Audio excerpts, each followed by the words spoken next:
Wherever there are shadows, there are people ready to kick at the darkness until it bleeds daylight. This is Bleeding Daylight with your host, Rodney Olsen. Welcome to the very first episode of Bleeding Daylight. Our guest today from Uganda is Richmond Wandera. He has a story that you'll definitely want to share. It's absolutely inspirational.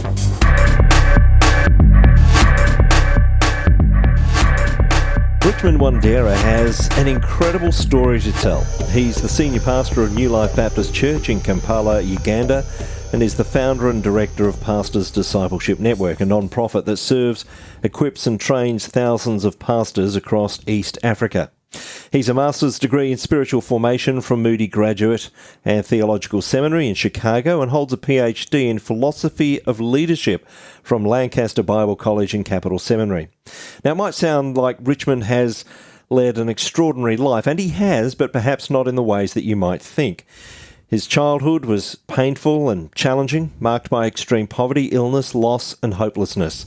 His family often went without food. He suffered from malaria almost a dozen times. Violence visited their home in a tragic way. And today we get to spend a little bit of time unravelling some of that story. Richmond, thank you so much for your time. Thank you, Rodney. I'm happy to be here. I want to talk about that moment when, as an 8-year-old, your life came crashing down. But before that, what are your memories as a young boy? I was the third born of 6 children, and I was born to a mother who was married off at a very, very young age, at the age of 17. By the time she was 25, she had 6 children, and I was the third born of that, as I already said. But my father, he was a lawyer, okay, and he was able to provide for our family. And so he wasn't the typical lawyer that you'd imagine with a suit and tie and, all of that. No. He was the kind of person who couldn't wait to take off the tie and who couldn't wait to take off the suit. And I recall 2 specific instances with my dad. Us driving to watch his favorite team play, and he's going clearly over the speed limit. And we're at the back slamming the side of the car saying KCC, because that was his favorite football team. And it was all chaotic, but it was fun.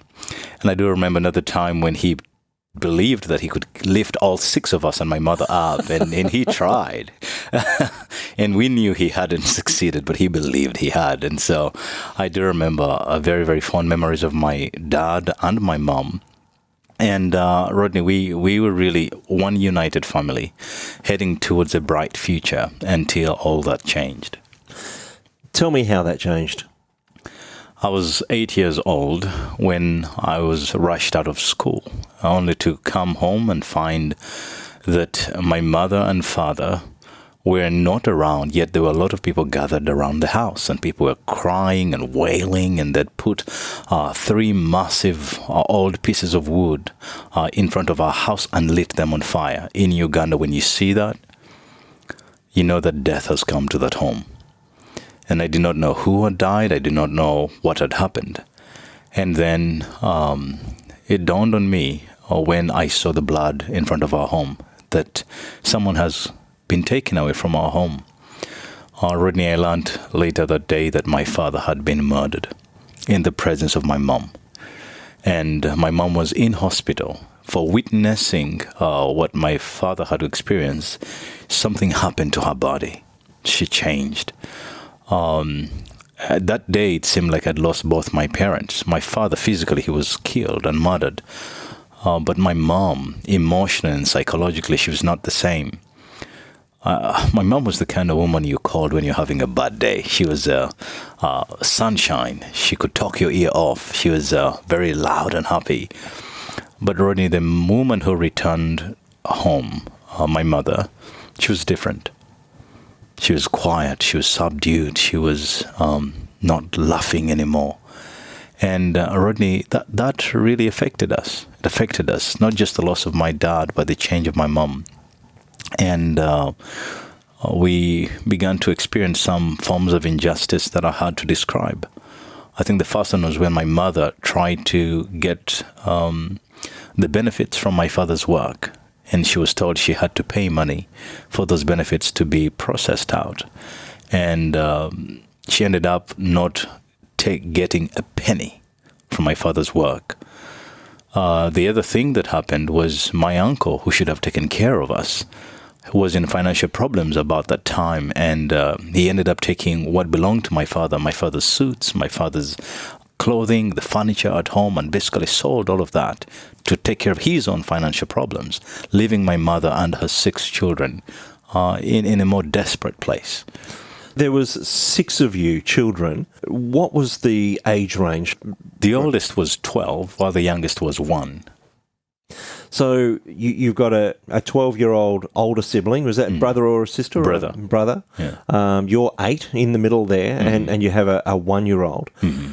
So seeing this with your mother, you're not only having to process your own grief, and as an 8-year-old, I guess that was a difficult thing enough, but trying to process what was happening with your mum. Again, we had seen women in the community be abused, and unfortunately, women have been looked at, categorized, and sadly completely abused in our cultural space. Now that's changing, thank God.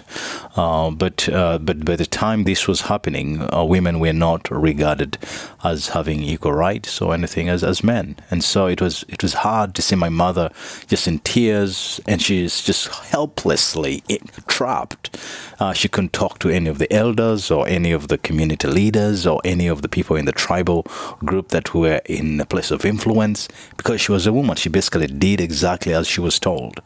And so it was hard to see that. And so she is already in a place of difficulty, having lost her husband. And now 6 children are hanging on to her for hope, as well as all this injustice that's coming to our home.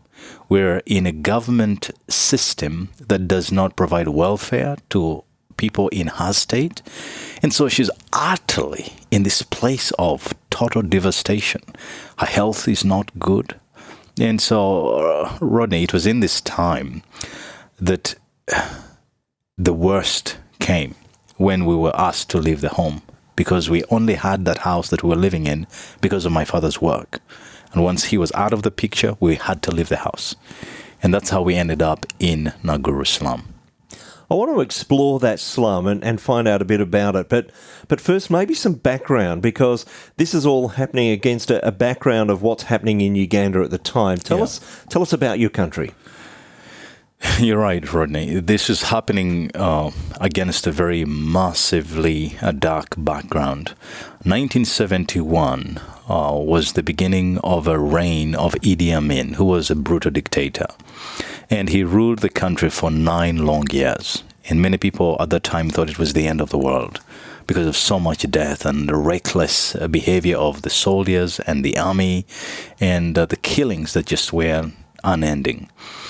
But 1979, when Idi Amin was overthrown, it plunged us into a new era of another form of darkness, which was, again, continued reckless death. But it just really was a season where we had so many presidents, each coming in as a rebel leader, and no one coming in by the vote. And between 1979 and 1986, we saw another very dark period. I think the height of the war in Uganda happened in 1986, which is popularly known as the Luwero Triangle War, where 2 rebel groups were pressing against the government simultaneously. Again, this is a long period, 1971 to now 1986, a whole period of just death in the country, and many people fearing for their future. And so that has now caused Uganda to be the world's 2nd leading country with the youngest population, right under Benin. 70%, Rodney, listen, 70% of my nation's population is below the age of 30 years. And 50% of the 70% is below the age of 15. So we have a very young population, but this has come as a result of long-standing civil war. And in the midst of this background that our story is happening. And so it's not just a crisis within our home, but it's a crisis of the nation. The nation's in crisis, your family's in absolute crisis. Mm-hmm. And as you say, you end up in a slum. Paint us a picture of that slum. Naguru slum was regarded by many as the forgotten community. I mean, it's a valley of over 19,000 homes. But each home not having a space more than 5 by 5 meters. No home was that size, and moreover, it was small homes, one after another, a whole line of homes probably sharing the same toilet, and no places for children to play, no hygiene, no hospitals. It was a place where most kids did not go to school, and so everybody knew if it is crime or drugs or whatever, you thought of this gang activity as more from Nakuru. And so the police and the government had in some way kind of given up on that community. So when my mother said to us, we found a space in Nakuru where we will move to, you can imagine the fear that entered our hearts as children. We're going to Nakuru, this place. And indeed, when we arrived, I remember walking into our house and looking around, and all the eyes of the community just looking at us like, who are these people coming in? And so there was coming in, and I entered and saw this one-roomed house. And I saw what seemed like sun rays pressing through the iron sheets. And I was like, what happened when it rains? Rodney Olsen to find out. Because not long after that, our rainy season kicked in. And I recall one night, the rain being so strong, the wind being too strong that our center iron sheet was not able to bear that wind, and it was literally blown off the roof. Rodney, our home just became one giant bucket. I remember us picking up whatever we could and basically standing with those clothes and blankets and those items right close to our shoulders and our chest, and standing on the side of the house as the rain came through. We couldn't run out because it was dark and lightning and thunder and wind. We couldn't stay in.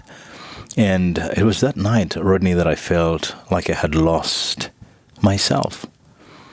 When I reflect on what was lost that night, I think I didn't just lose dignity, but I lost identity. I lost who I was that night. It's like almost like life was just screaming angrily against me as a child. Two of the things that I could say is my constant waking up in the morning and fearing because of the bumps of mosquito bites on my skin that I would get sick of malaria. I had seen so many kids die from malaria. And after my mom had said to us, there's no more money for food, I remember just going out and spending a lot of time on the street trying to survive. And I wouldn't wish that on any child. No child, Rodney, should live through life like that. Not in a world that has the resources that we have. We often imagine poverty as a lack of resources, as a lack of stuff, so to speak. But you're talking about something that's much deeper than that. I absolutely, Rodney. Again, most people, if you ask them, define poverty or describe poverty, they'll use very physical descriptors for that. They say poverty is the lack of food, it's a lack of clothing, it's a lack of roof over your head, it's a lack of having that shelter. And while that is true, that's only one side of poverty. I think the real monster and the most devastating side of poverty is the invisible side. It's that voice. For me, it was like an ugly voice that constantly spoke to me. I couldn't escape it. That I was nothing. I was unwanted. Nobody knew my name. Nobody wanted to know my name. Every time I thought of something happy or what I want to be in the future, it's just, look, you didn't even have food the previous night. You're not sure you're going to have food tonight. What are you thinking, talking about, dreaming about a future? And it just makes it feel like you're a joke, like you completely, like you don't exist. I remember Mother Teresa saying that feeling forgotten and feeling unwanted is a much greater poverty than the lack of food. Rodney, I totally agree with Mother Teresa's words because I know what that felt like. How does that 8-year-old living in those sort of circumstances, having poverty speak to you daily about you not being worth anything, how does that boy become the man that sits before us today? Well, it's just a beautiful thing what happens when people choose to act. You know, I think everybody's looking at this and nobody's utterly surprised that there is poverty in the world and that the people are suffering. But I think the story becomes beautiful when people act and not just empathize or have compassion. So I was only about 9 years old now, and my mother hears that there is a church in the neighborhood that supports children. Now, remember, my mother was a woman without faith, and my father didn't believe in God. And we all were just in a space where we believed in our old African tradition, and just looked at people at churches like, oh, those are those people. And we just didn't connect with them at all. And Rodney, to describe the courage that my mother took, it's like me being a Christian today, walking into like a Buddhist temple or something, asking for help for my children. It's weird because it's like, okay, when I enter there, what will I find? Am I allowed to greet as a woman? Am I allowed to greet the vicar or the pastor? And what do I say? I mean, it's just very weird walking into a space which practices a different spiritual expression from you. It's scary. But my mother, because she was desperate, she walks into this space and says, look, I'm desperate. This is my story. If you guys can help, please do. And Rodney, my mother was surprised. She was surprised at how fast the compassion workers at the local church came to our home. And they came with cameras and with pictures, with files, and they took our birthday information and background of us as a family, and they took pictures of us. Rodney, I remember standing in front of this camera, and the flash went off, and I felt like hope was coming. And indeed, 3.5 months after that, we got the news. We got the news that listen, and this just gives me chills just to say it, that a 15-year-old girl called Heather had decided to sponsor me. Just thinking about that just grips me afresh all the time, that my life was rescued by one act of a 15-year-old girl. And when my mother was told, she almost fell off the chair. She's like, this could easily be my daughter. And Rodney, I've failed to get my mind around that. I mean, when you think about most 15-year-old and what they think about themselves, but also what other people think about 15-year-olds, they don't give them a lot of credit. They keep saying to them, look, when you're older, when you're 24, 25, and you've got a job and you have some spare income, then you will make a difference. Then you'll change the world. Then you can be a part of this fight. But at the age of 15, Heather, she had the maturity to take a babysitting job, and out of that, be able to take care of me. Rodney, that's wild. It's beyond my understanding, but it's shaped what I believe today about 15-year-olds. Do you think sometimes we don't expect enough from our teenagers, from our 15-year-olds, 14-year-olds, 18-year-olds? Absolutely, Rodney. I believe just that can be seen from how we treat them and how we organize programs for them and what opportunities we provide for them to make a difference. It's evident wherever you see or wherever you turn that 15-year-olds are treated as those who will make a difference later and not today. And we've got to change that. We've got to call a 15-year-old and say, you have everything now to do whatever God has called you to do right now. Whatever your portion is and whatever the impact that's lined up for you to do right now, you can do it right now. And Rodney, I'll tell you one way I am doing that in my community. So young kids, when they reach the age of 14, I begin to call them sir. And people wonder, why are you calling this kid sir? But their whole posture changes. When I'm the senior pastor right now, the church that rescued me as a kid, when I come up, I'm usually dressed up as expected in my community that I will be. No matter how hot it is, I'm dressed in a certain way. But I look at this 14-year-old and say, "Good morning, sir." And Rodney, there is a physical impact of that word. I mean, you just see them standing before you, say, "Oh," immediately you almost speak responsibility to them. And Rodney, this is what I'm finding, that when you look at a 15-year-old and say you have now all that you need to make a difference right now, I say, really? The world doesn't say that to me. The school doesn't say that to me. Clearly, my peers don't say that to me. You saying that to me, what do you see that I don't see? And so, teenagers can change the world. And one teenager changed my world. How did that change look for you? Once you found out, Heather, a 15-year-old girl who didn't have the capacity to sponsor you, but said, I'm going to, and I'm going to take a babysitting job to do that. How did that start to change your world? You know, when Heather took a babysitting job to sponsor me, she was able to provide Compassion International with $48 a month. And from that, Compassion was able to send that money to the local church in my community. And that local church was able to provide very specific needs that I had. The first one was food. You know, food is so basic. And if you live in a country where food is available, easily accessible, this point is not as strong, but it is an extremely strong point if you live in a country where people have died from starvation. And so food was provided for me.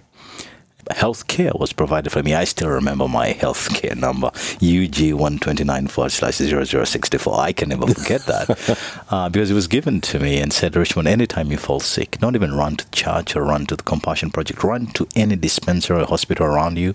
They all have our list of sponsored kids, and hey, they'll take care of you, and don't worry about the bill. And Rodney, that was the second benefit. So first was education, was food. Second was health. The third was education. Rodney, in our country, Uganda, if you don't have money to go to school, the doors are closed. And until someone with the ability to open those doors shows up, the doors remain closed. And so for me, Heather, she was half the way around the world. But because of her generous sacrifice, I was told, Richmond, you can now go back to school. This is going to be your scholastic materials. And I was given a school uniform. And I still have a picture of myself running to school. And it changed and unlocked my potential in massive ways. But then the other thing is I got a chance to be a child again. My time on the street had ripped childhood off of me completely, and there was no time to be a child because I had to provide for my sister and my brothers. I had to protect them.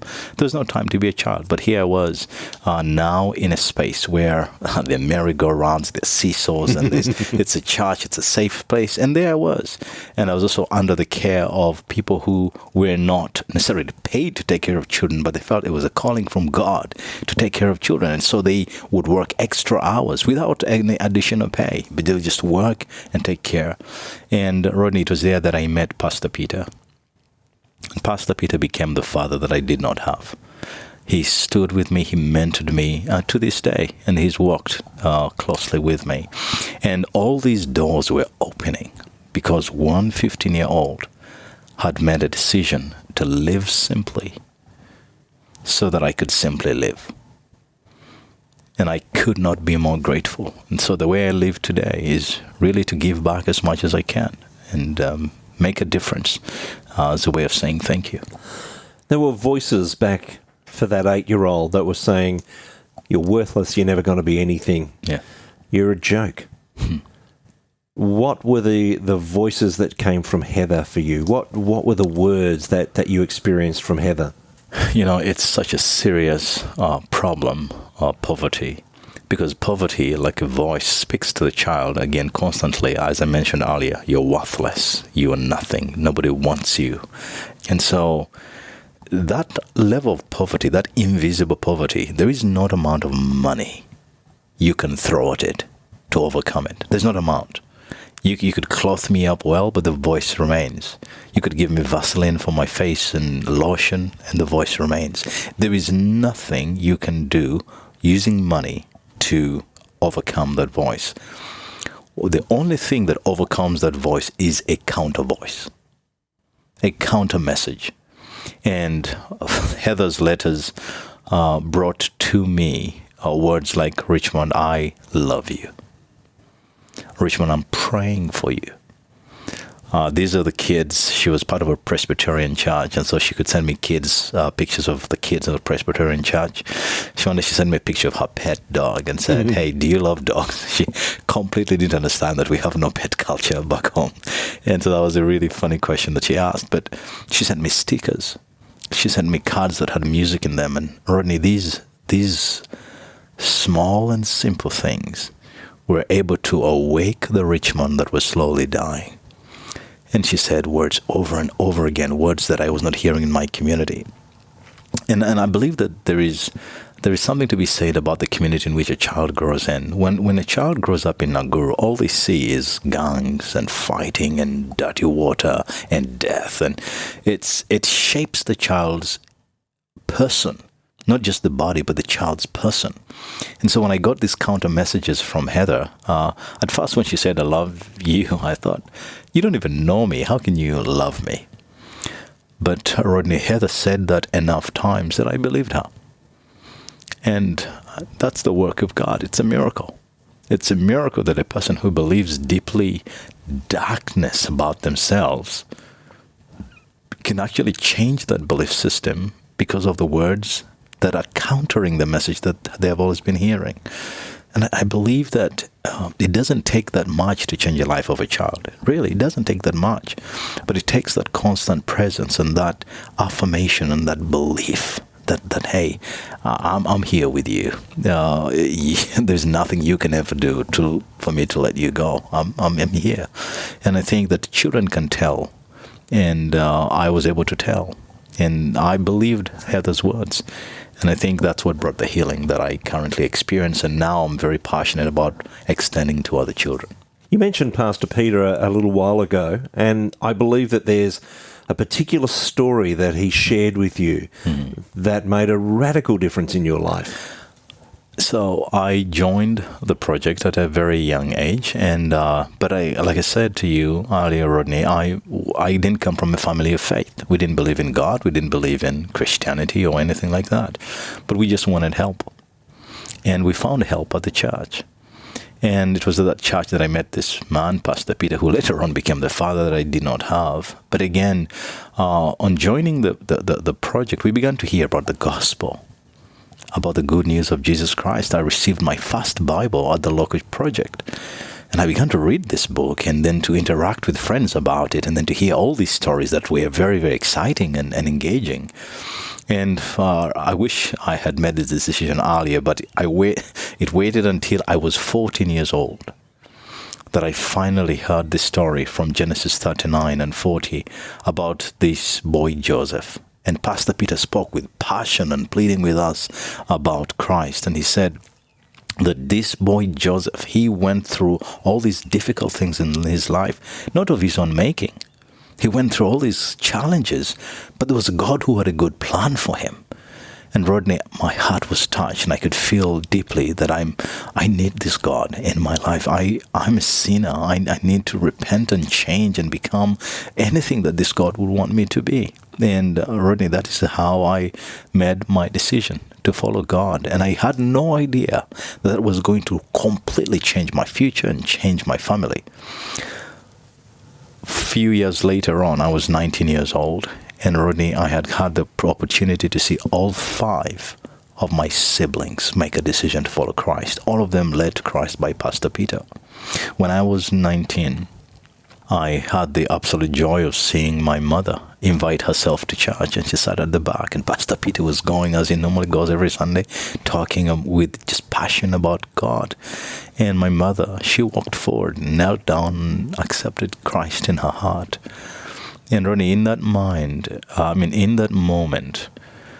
I just knew that our family will not be the same again. And that was true. Because all the injustices that had happened to my mother, the man who basically swindled all the money that she was entitled to as a result of my father's work and basically stole that money from her when she needed it the most, my mother was able to forgive him. My uncle, who took from us at the point of desperation, my mother looked at him and forgave him. My uncle ended up falling sick of cancer. And when my mother invited us and said, look, let's go and take care of uncle in hospital, I knew that my mother had finally forgiven. That action was almost impossible for a person who treated you so badly at a time when you needed them the most. And 2 days before my uncle passed, my mother led my uncle to the Lord. And the first days, I remember just being there with tears in my eyes as my uncle, when we first arrived at the hospital, he refused to look at us. He refused the forgiveness that we were offering, saying, look, I deserve to go to hell. I deserve, because of my life, I don't deserve your forgiveness. And he also suspected that we aren't actually able to forgive him. And so he looked away for a while, and then after that, my mother looked at him and just kept caring for him. A few days into it, my uncle was insistent that whatever I will get after I die, I deserve because of my actions. So just leave me, let me be. And my mother looked at him. I remember, Rodney, my mother asking one of the most profound questions I've heard. My mother asked my uncle, could you use your finger to point at anybody here who you think deserves to go to heaven? Who's lived a life that is so right? And my uncle looked. And my mother said, that's it. It's all by grace. All of us, none of us deserve it. That's why it's a gift. And Rodney, it was just tears as we saw my mother lead my uncle to the Lord. And I came back with such an understanding of the gospel after that day, like I've never seen. And all this change is happening simply, and my mother obviously had the gospel from Pastor Peter, but she would have never been in that church space if it wasn't for compassion. And compassion would never have been able to sustain its work in that place if it wasn't for Heather. And so I think about some of these connected pieces, names connected to names, churches connected to churches, individuals connected to individuals, and I'm just saying, what a tapestry of God's amazing plan. Fast forward, you finished your schooling and then went on to university. What happened then? I had a passion to fight corruption. I had heard at the time that Uganda was the 6th most corrupt country in the world. And my vision and dream was to heal my corrupt country by training accountants. So I went and studied very hard, and I graduated on top of my class with a bachelor's degree in accounting. And I graduated with such good grades that the university retained me as a tutorial assistant. And I began to lecture at the university, and I was passionate about teaching accounting, especially the ethical side of accounting.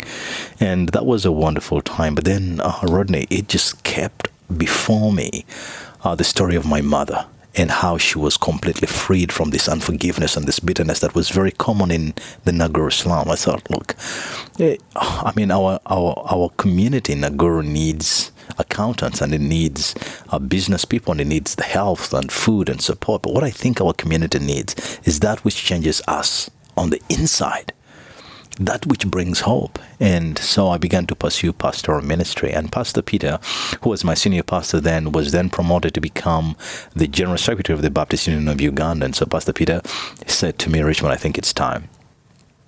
It's time for you to become the senior pastor of this church. And so Rodney and I knelt down before a group of elders and witnesses who basically named me the senior pastor of the very church that rescued me as a child. And so I began to serve, but without training. And so I began to serve very diligently, and later on the Lord opened the door for me to do a master's degree in spiritual formation and discipleship. And then it just hit me like a ton of bricks, that now I was in the top 1% of pastors in my country who had finally now got theological training. That's like, wow, to whom much is given, much is also required. And so I pulled myself together, and I began to pray, and ended up launching the Pastors Discipleship Network, which is a ministry that brings pastors together to study the Word, to acquire ministry tools and ministry skills so that they can go and teach the Bible accurately, but also lead ministry effectively. And so I began that with a focus on Kampala City, my city that I love. And I did not know that God had such a bigger vision for that. Today, we've expanded way beyond Kampala City across the nation to 4 other countries. So we're in South Sudan, we're in the Democratic Republic of Congo, we're in Rwanda, and we're in Uganda. And next year, we'll be launching our space in Kenya, where pastors come together to study the Word of God and to disciple each other. And so I look back and I look at the number. Rodney, we're now at 6,000 pastors in the East African space that are part of this network. And we're diligently discipling each other and learning. And I think that where did it all start? And I can't escape the fact that all this potential was dying on the street until a 15-year-old girl put up her hand and said, I'll make a difference. I'll join that fight. So Life is so very different now to what it was for that 8-year-old boy. Yeah. That happy 8-year-old boy whose life changed in an instant. Yeah. And so much has happened since then. We talked before about the voices of poverty speaking to you. Now, we know that they were wrong. We know that there were counter voices. But do those voices sometimes still try to get in your head? Absolutely. And I'll give you just one specific story. When I was invited to a very high-profile dinner, and I honestly didn't believe I deserved to enter that space, because I had categorized myself as being lower in the community strata.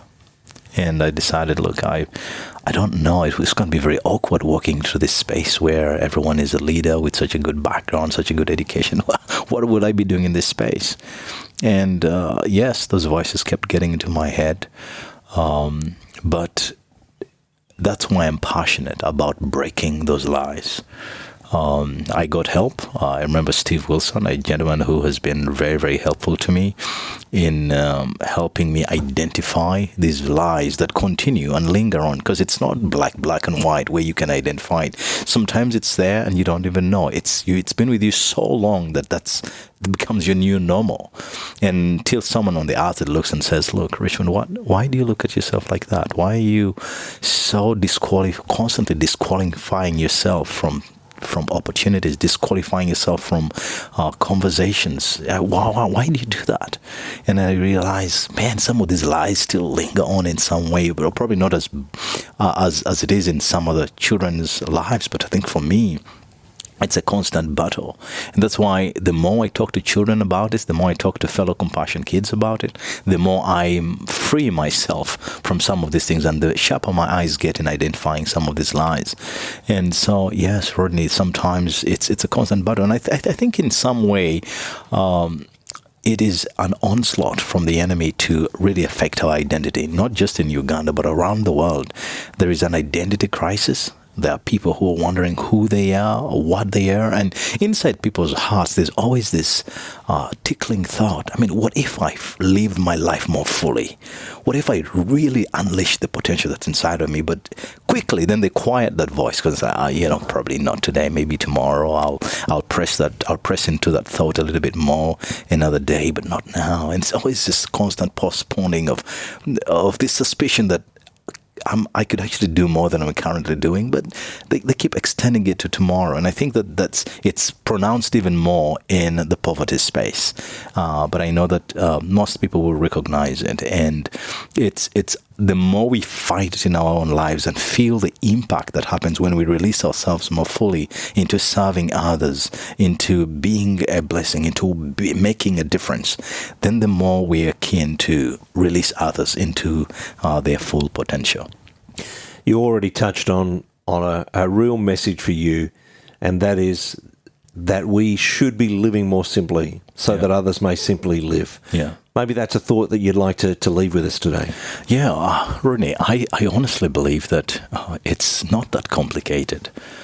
Every time I choose or I volunteer to live with less, immediately that single decision, even though I make it now, it immediately frees up time, resources, and talent, so that I could then allocate that to someone else. I mean, I'll just give you an example right now. So if I was going to have a meal today, and the meal, let's say, costs $5, and I decide I am not having that meal because I want to live simply, I'm just going to spend through today thinking and reflecting and pondering on the thought of what does it mean to make a difference? And I'm just not going to have that meal. Immediately $5 is freed. And that $5 is not just freed, it's also the time that I'd have taken for that meal that's also freed up. And so I could give that $5 to somebody, as well as I could spend that 1 hour, which I would have walked to the place, had the meal, and then walked back. And I probably walked to another place, and maybe there's a refugee family that's down the street that has a young boy that cannot speak English and is struggling in class. And I could do that. Or I could walk down the street and walk with somebody, maybe someone who has a disability or a special need, and just spend time with them. Or I could call up somebody who is struggling to understand something and basically. So, I mean, it's a simple thing, but it's actually very radical. And when a person decides, like, look, I could I could spend all my money buying the latest toys and the latest this. Or I could just say, look, I have chosen, this is my life. I make a decision today to live simply. That's my choice. Nobody's forcing it on me. It's my voluntary choice. And when someone decides that, immediately, that frees up resources, it frees up time, it frees up talent to be able to invest into the world. And if that investment is made in people, it makes all the difference. And we get off the treadmill that the world wants us to stay on. Yeah, exactly. Richmond, it's been such a delight to talk to you. Thank you so much for your time. Thank you, Rodney. Thank you for listening to Bleeding Daylight. Please help us to shine more light into the darkness by sharing this episode with others. For further details and more episodes, please visit bleedingdaylight.net.